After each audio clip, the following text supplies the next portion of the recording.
range of employees and agents? I think diversity makes us better, but like everything else, it has to be done the right way. I think we can have a more diverse workforce and do it without lowering our standards, and that's, in my view, what we've done. And you haven't lowered standards at the FBI? We have not. I repeatedly come across people who are confused about different parts of that, and I appreciate the opportunity to set that straight. Thank you. Yeah, I think we're all concerned here as we've seen the rollout of this Project 2025 that purports to try to eliminate any reference to diversity efforts across the entire federal government. So it is sort of a top-of-mind concern as it's threatening to become reality. So what I did want to talk about today is something some of my colleagues have mentioned, which is the normalization of threats and violence against public servants at all levels, whether it's election workers or school officials, elected officials and their families, judges, federal law enforcement agents, and others. To be clear, I think it's very clear that the majority of Americans wholeheartedly condemn any sort of political violence and understand that it's not legitimate discourse and that it has no place in our civic life. But words do matter, and they have consequences, particularly when uttered by people in positions of leadership. So that's why I remain very concerned by the willingness of some members of Congress to repeat disinformation and conspiracy theories that undermine trust in our public institutions, which serve all Americans. And when elected officials embrace overheated or fact-free rhetoric, it becomes dangerous. I have been heartened, as many national leaders have unequivocally condemned calls to violence, and I would urge all members of this body to do so and continue to do so, regardless of the party affiliation of the perpetrators or the targets of such threats. You and our other national security officials have repeatedly warned us that foreign actors are actively working to spread disinformation, to influence our elections and discredit our public institutions, and we shouldn't be aiding and abetting them.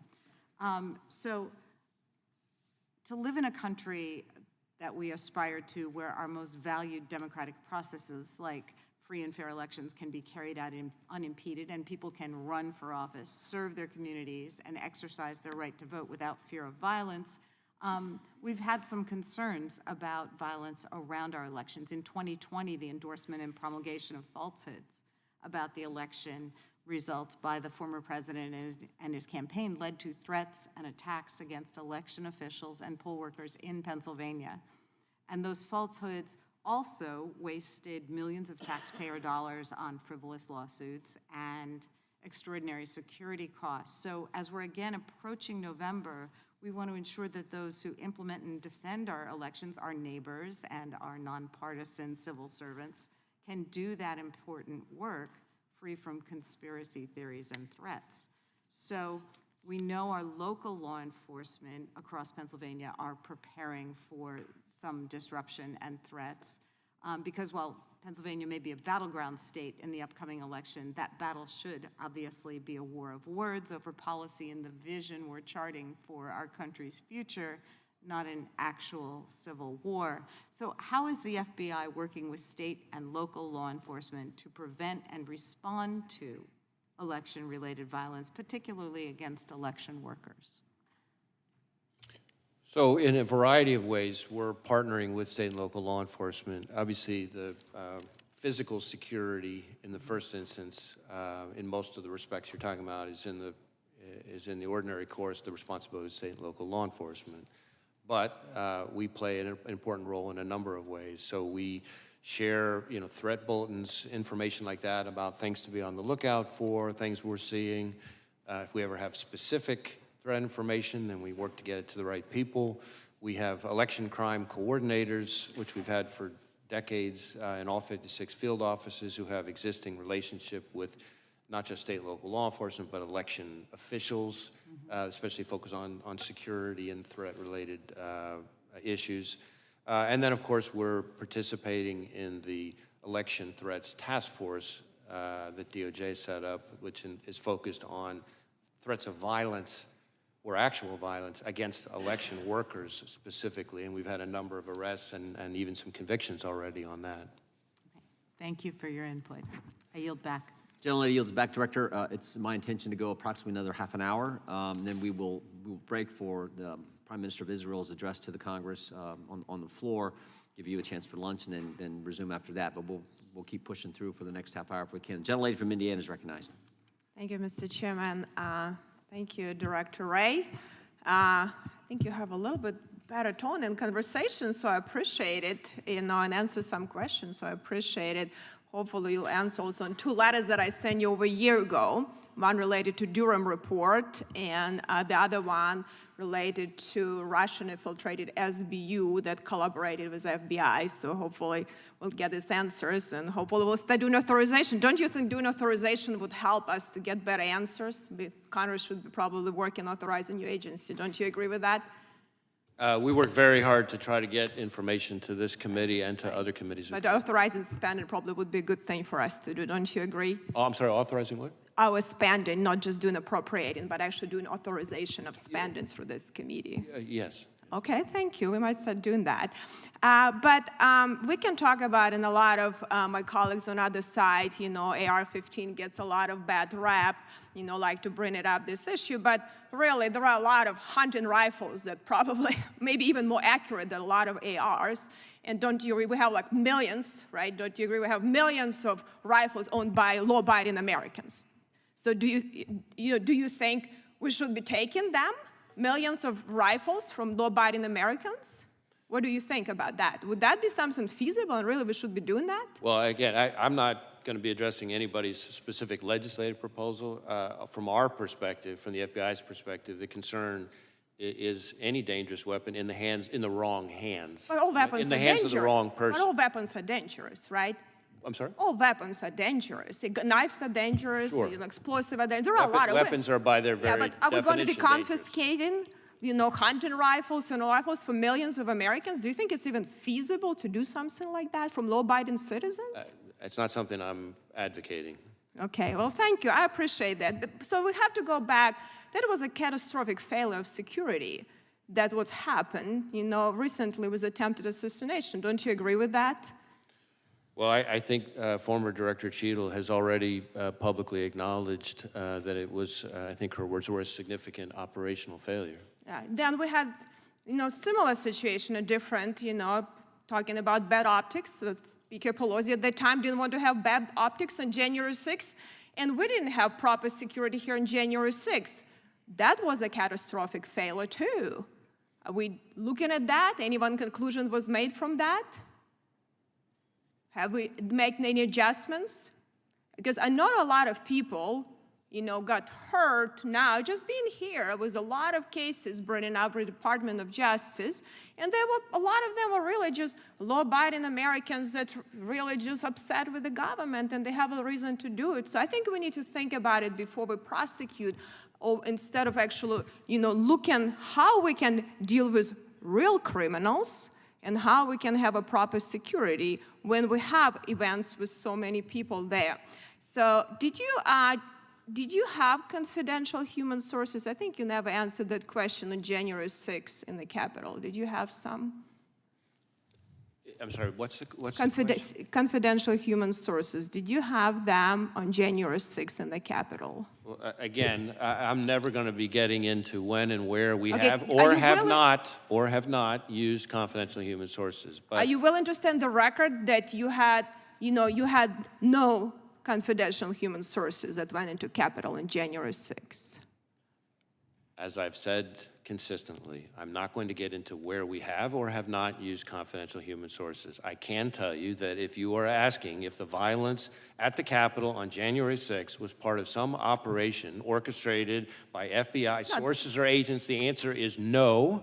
No, I didn't ask you that. I asked, so did you investigate any confidential human sources? Did you do any investigation and looking at that? So you're not answering if you had any or not. So if you had potentially, did you do anything you needed to make sure to investigate that none of your sources did anything wrong? If they did wrong, they were prosecuted the same way, like you're trying to prosecute a lot of people that really, even in Supreme Court ruled recently that some unconstitutional charges. Let me just add that there have now been, I think, 180 individuals who've gone to trial, in addition to the 850 but- who've pled guilty. Right, but I think the problem is you put these and let me- charges, may I- a lot of people may I- would put may I guilty. finish? But let me say just quickly, because I only have 10 seconds, really. So I hope you will take seriously what you're doing. You know, related to the border security is also a crisis. You know, your vice president was a lead-in on that. Has she initiated meetings with you to lead, like weekly or monthly meeting where she actually get briefings from you as a lead-in border czar that function? Have you had that? Have she initiated any meetings on a regular basis with you?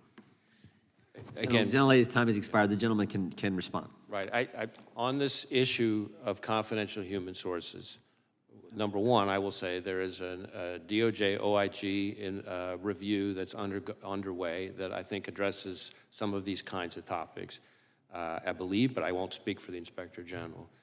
Second, as to this suggestion, which I've heard all too many times, that somehow January 6th was orchestrated by FBI agents or sources, I will note that in addition to my prior comments, that there have now been 850-ish individuals who've pled guilty, another 180 who've gone to trial. They've all had access to defense counsel, discovery, all the things the Constitution and the rules provide them. It's been in front of something like 15 different judges, I think dozens of juries, and not one has given credence to this notion. And in fact, I don't think any of them have even really seriously tried to raise it.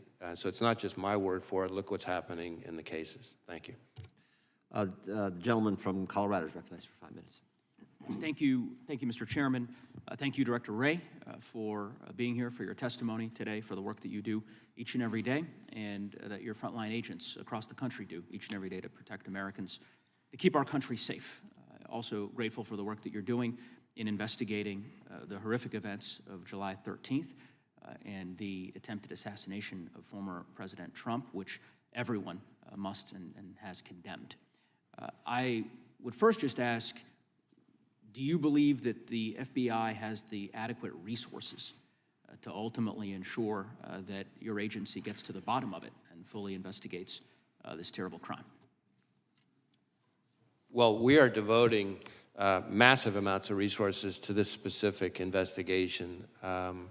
We have easily several hundred FBI agents, analysts, and professional staff working on it. It involves over half of the FBI's 56 field offices, almost every headquarters division.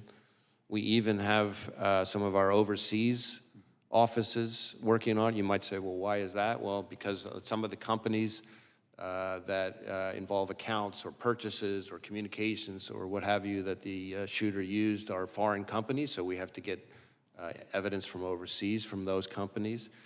I've talked about our lab a little bit earlier today. We've got our Office of Technology Division working on the digital devices. We have our Behavioral Analysis Unit, our BAU, working on helping us build out a profile of the shooter. I could go on and on and on. So it's all hands on deck on this case, as I think is appropriate. Now, when you ask about our resources, I've been public about the fact that the fiscal year 24 budget put us $500 million below where we needed to be to sustain current operations. And on FY25, the current House mark would put us significantly further back behind that and would result in significant risks across every program and our support to state and local law enforcement. We arrested something like 50 violent criminals per day, every day last year. The current mark would mean more violent criminals on the street, more neighborhoods at risk. We have about a 1,300% increase in our investigations related to China and its targeting of us. And I can assure you, China's not cutting its budget. This would mean more threats from China. We have something like 300 to 400 investigations just into cartel leadership. And about hardly a week goes by when some FBI field office isn't seizing enough fentanyl to wipe out an entire state. Those cuts means more fentanyl on the street, more people dying. So the people who suffer the most are state and local law enforcement and the American people we're sworn to protect. And so let me look just forward to add- working with Congress, but we really need to be smart about what we're doing, and I think that would be a step in the wrong direction given the threat environment that we face. And I couldn't agree with you more, Director Wray, and of course we've talked about this during previous hearings in which you've testified And to be clear, that I think the budget that House Republicans have proposed, which is about a $325 million cut to the FBI, would do precisely what you've described and have deleterious impacts for public safety across our country. And House Democrats are certainly working to prevent those cuts from taking place. You've talked at great length about the events of July 13. There's justifiably a lot of public interest in the investigation, which we understand is ongoing. Wonder if if there's anything that you'd like to disclose or provide to the committee or to the public that perhaps has not yet been gleaned during the course of this hearing, and just give you an opportunity, because there's a lot of folks related to the investigation. Yeah. One thing I can give an update on, which is pretty fresh here. We had some conversations with some of the members about the access to the roof and the ladder and so forth. And our evidence response teams and their forensic collection, we now believe that the subject climbed onto the roof using some mechanical equipment on the ground and vertical piping on the side of the AGR building. In other words, we do not believe he used a ladder to get up there. One question, if the chairman might indulge me with just a few extra seconds. There's an article recently regarding several former Trump administration national security officials who had received a duty to warn briefing from the FBI regarding the potential threat from Iran. And I think there is, this article made clear deep concern that these individuals have, justifiably so, about the threat level, and particularly given the events of the last several months, and the need for there to be an increased security posture and security personnel for former officials who may very well still be at risk. And I don't know if you're familiar with that article. I'm trying not to use names here, but I think would perhaps follow up with your agency and with the Department of Justice more broadly to ensure that any individuals who are potentially facing a threat from Iran or another hostile actor in foreign nation have the resources they need to have the security available to them. So again, without reference to any specific individual, I want to be very clear about this because I've tried to be vocal on this, but it sometimes doesn't get noticed as much, which is that in my view, the Iranian government has been extremely aggressive and brazen. We have seen in the last few years an attempt, I'm speaking just from public information now, an attempt to assassinate a former U.S. National Security Advisor on U.S. soil. We have seen an attempt first to kidnap and then to try to murder an American dissident/journalist who was a critic of the Iranian regime, right smack in the middle of New York City. We have seen a cyber attack against a children's hospital in New England that ties back to Iran. We have seen, as I've testified before, as Director Ratcliffe and I announced, an effort by the Iranians to target the 2020 presidential election. And that's all before you even get to the fact that the Iranian government is the leading state sponsor of terrorism. So if that's not enough to convince people that Iran is a threat, I don't know what is. But Director, was there a distinction between what the gentleman from Colorado raised and what you just said, this general concern in these specific instances you talk about, and a direct specific threat on President Trump that's distinct from what you've been describing as this general concern with Iran? Well, again, I can't get into specific pieces of classified. And if so, when? If it was Yeah. a distinct threat on President Trump, when did that take place? Yeah, all I can tell you, certainly in this kind of setting, is targeting of U.S. officials for the Soleimani strike is something that is a reality that the Iranian government has at times called for very publicly. And whenever there is reporting, let me try to answer your question this way. Whenever there is reporting about any of those protectees, we share the information in a variety of ways, working with the intelligence community, working with whoever is the protective service with responsibility for that individual, and we do it in a timely way using the duty to warn process that was just referred to. And to my knowledge, everything along those lines that's relevant was shared in a timely way with the relevant people. Thank you. The gentleman from Wisconsin is recognized. Director Wray, thanks for being here. Where were you when you heard that President Trump was shot, and then what were like your immediate actions, response to that as director? I was about to have dinner with family, and I was horrified and angry. I'm just thinking, the reason I asked the question is because I'm still trying to figure out kind of the lanes, what the FBI would respond to and what the Secret Service has the responsibility to respond to. Can you just kind of cover that again? Sure. So the FBI is not responsible for, has never really been part of our mandate or mission for the physical security of venues, of specific protectees or anything like that. That's, if it's somebody within Secret Service's scope, that's their mandate and mission. We are a law enforcement and intelligence agency, and so if you think about it this way, we're the Federal Bureau of Investigation. We're not the Federal Bureau of Security. You might say, well, what's the difference? Well, there is a difference. We investigate crimes, we investigate threats to national security, but we don't, questions about security posture, the adequacy of resources and assets that were deployed to protect a specific individual, whether there's enough security, and certainly the staffing of that security is not something the FBI, again, we're 116 years old, has historically done. So at this point, have you been able to go through the shooter's home and kind of document kind of what you found as far as evidence goes?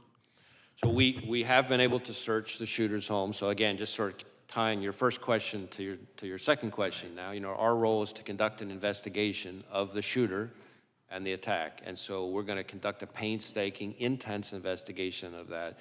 We have, among other scenes that we've processed using evidence response teams, in addition to the rally scene itself, of course, we have been through the shooter's home, his bedroom, other parts of the house, et cetera. Have you been able to establish that he did go to a range and either zero that weapon in or, you know, at least target shoot that weapon prior to the assassination attempt?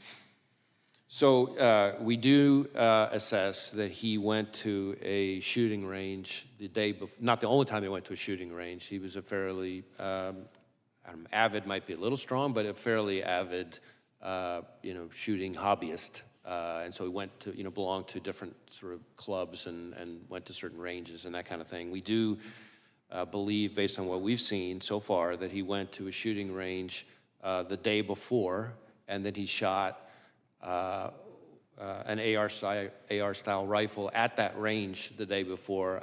I'm not sure we know for sure that it's the weapon that he used, but I think we assess that it probably is. Have you been able to interview his parents? Yes, we have.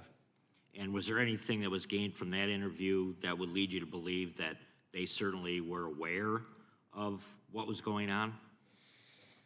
I guess I want to be careful about talking about specific people's interviews, but I would say that his parents were cooperative with us, and as I've said before, and hopefully this gets at your question, we have not identified any accomplices, co-conspirators, or anything along those lines. So it's the FBI's position right now that he still acted independently.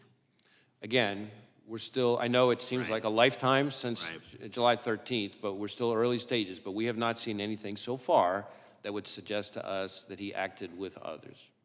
How does the FBI view not just a Trump rally, but political rallies versus other types of events,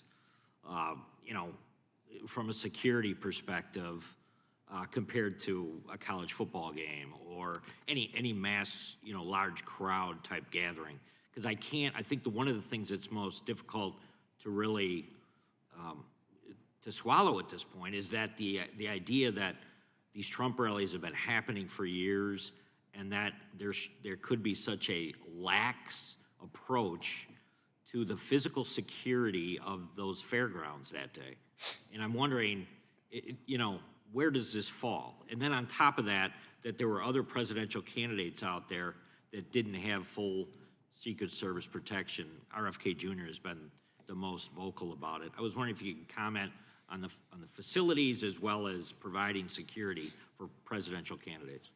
Well, again, I want to be a little bit careful to stay in my lane because, again, security posture and the adequacy of the security posture is really the core expertise and responsibility of agencies like the Secret Service. But certainly it is, I think, fair to say that outdoor events, whether they're political rallies or, as you say, you know, a college football game in an open stadium, a concert, these are places that are often, you know, particularly challenging to secure adequately because the range of threats that can face them are higher. In addition to that, as has been discussed a little bit here already in today's hearing, just threats to public officials, including politicians, is an increasingly pervasive part of today's landscape, and so that adds to the challenge. So you're talking about the combination of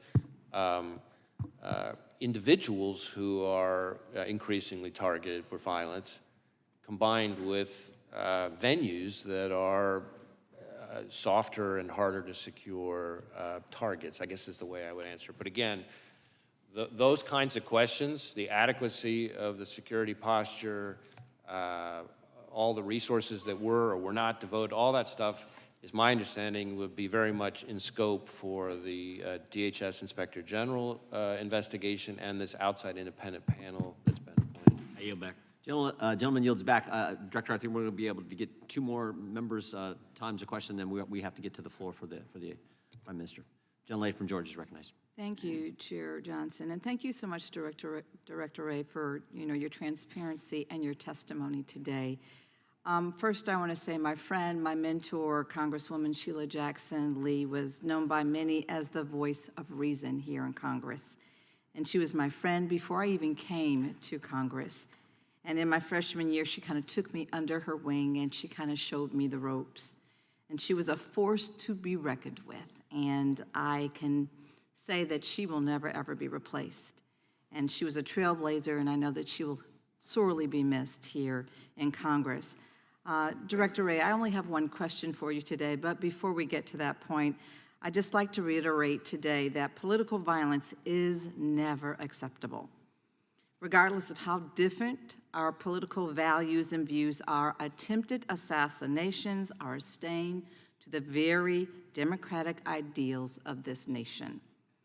We have endured riots on Capitol Hill on January 6th, where a literal noose was erected on Capitol grounds, intended for then Vice President Pence and Speaker Emeritus Nancy Pelosi. Political violence against election workers, that has been expressed today. An attack on Paul Pelosi, Nancy Pelosi's husband. Threats against the FBI agents, as you have expressed, and prosecutors, and threats to the staff who serve the public every single day. Congressman Connolly's staff was targeted and attacked last year. And now we have the attempted assassination of a former president of the United States. All of this within just the last 3 years. This violence simply needs to end. The assassination attempt on Donald Trump was, by the grace of God, a failure. The weapon the 20-year-old man was able to obtain, an AR-15, generally has a shooting range up to 600 yards and shot Mr. Trump from almost 150 yards away. This weapon has the ability to kill multiple people in seconds. And sadly, Corey Compouture lost his life because of this man and because of this gun. Mr. Compouture's family will never be the same. Trust me, I understand that more than anyone else in this room. Is the near loss of a former president enough for this Congress to finally take action? Because there are 206 of us that are already standing in the wings, ready to take immediate action to ban assault weapons today. We need only 12 more of our colleagues to join us in courage and move the legislation to save lives of so many of the people that we are elected to serve by removing assault weapons from the hands of people who simply should not have them in their possession. We are crippling our democracy, and we are ripping apart our fellow Americans until we do.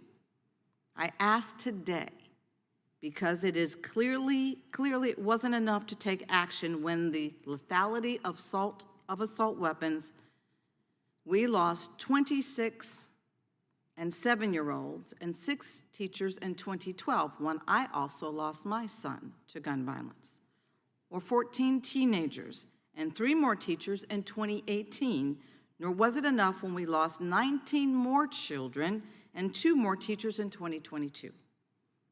Well, is it enough now? Now that a former president, the very president that many of you in this room are hoping will be reelected, almost lost his life because this Congress has failed to reinstate an assault weapons ban. A ban that, by the way, Republicans joined with Democrats to pass 30 years ago. Well, fine. If y'all don't like assault weapons ban, we can bring another bill that I have introduced to a vote, the Go Safe Act. This bill focuses on the components of the semi-automatic firearms and regulates their infrastructure, sale, and transfer. This, again, is not the time for thoughts and prayers. This is a time for action. Director Wray, just one question I have for you. Would you rather have your officers protected or protect someone against an assault weapon being shot from 147 yards away, or a standard pistol with no accessories attached? Well, again, I'm going to refrain from appearing to comment on specific legislative proposals, but I can tell you that we are certainly concerned about the danger to law enforcement from any kind of high-powered weapon in the wrong hands. And it hits close to home for us because just not that long ago, 2 great agents, Laura Schwarzenberger and Dan Alphen, down in Miami, executing a search in a crimes against children case, were shot and killed by a subject with an automatic weapon. So again, dangerous weapons in the wrong hands is something that, of course, from a law enforcement perspective concerns us, but I'm not going to wade into the legislative process. Well, thank you for that answer. I'd rather give our agents a fighting chance, and I yield back. Gentlelady yields back. Gentleman from Oregon is recognized. Thank you, Mr. Chair, and thank you, Director Wray, for being here today. So we spend $3 billion a year, excuse me, on the Secret Service, $3 billion. And it would seem that we could and should have had a better job done a few weeks ago on the 13th than what we saw. Will you have anything to say about correcting what are the obvious deficiencies in what the Secret Service did? Well, for the most part, the deficiencies or adequacy or inadequacy of Secret Service's performance, decision-making, resources, all that stuff is in the purview of those 2 other investigations. That is the DHS Inspector General and the outside independent panel that's been announced. Having said that, our investigation, which, as I've testified now, involves several hundred FBI employees and every asset we can bring to bear, of the shooter, again, our investigations of the shooter and his attack, of course, involves interviewing law enforcement, including lots and lots and lots of Secret Service people. So we'll share all that with those reviews so that they can answer those questions. The reason I'm asking this is because this isn't the first time the Secret Service has been before Congress. There was a 435-page report issued in 2015 by Congress saying, fix yourself. They didn't. In fact, there was a follow-up in 2019 where they had only done a few of the, I think it was 18 or 19 different specific things they were supposed to do. They'd done some, but certainly not all. There was another follow-up in 2022, and again, the Secret Service had not done what Congress had asked. I guess my question to you, Mr. Director, is what should Congress do? A 435-page report 9 years ago, and still the Secret Service didn't do what it was told to do then. Can you help, Director Wray? Because this type of performance is not acceptable. Well, I think even former Director Cheadle has acknowledged that this was a significant operational failure if there are ways for the FBI to be helpful beyond what we're already doing in terms of our investigation, we stand ready to try to be helpful. I do want to say, as somebody who's been in law enforcement for most of my career, I've worked with some just phenomenal Secret Service agents. So I'm going all the way